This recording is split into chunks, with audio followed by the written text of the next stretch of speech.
Hello, Robert Mills here, Riverside Wealth Advisors, with your tip of the week. I want to begin by sharing some numbers with you. The first numbers are 8,000 to 10,000. The second number is 70%. The third number, 60 months. The next number, 13.7 months. And finally, 3. What are those numbers? Well, first of all, the numbers between 8 and 10 are $8,000 and $10,000 per month. That's the cost of an average nursing home stay here in Northeast Florida.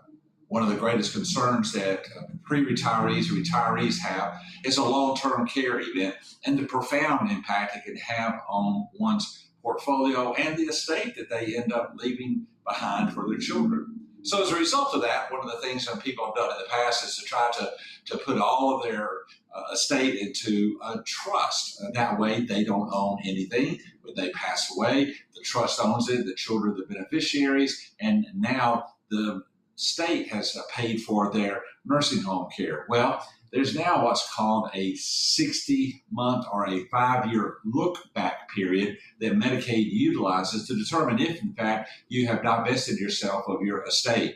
And if you have, and you have tried to defraud Medicaid out of paying for nursing homes, believe me, they are very serious about clawing that back.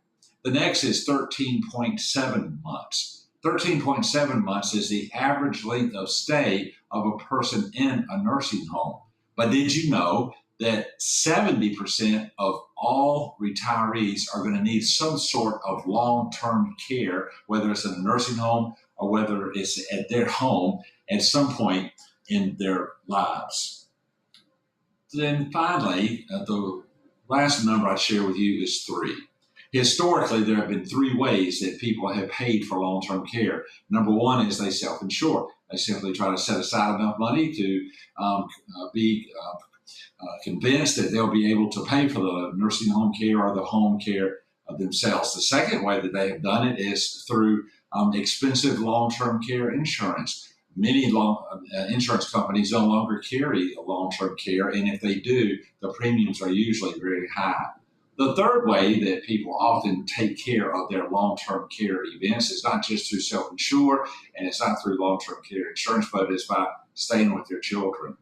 And believe me, most of the people that I have worked with would prefer not to live with their children, and frankly, their children would prefer that they not live with them.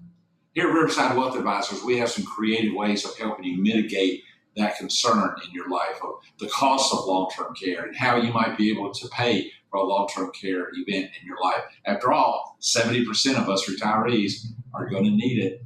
Come and see us and let us talk to you about ways that we can mitigate long-term care expense in your life. And again, if you ever have any questions or concerns, never hesitate to call and let us know. Thanks a lot.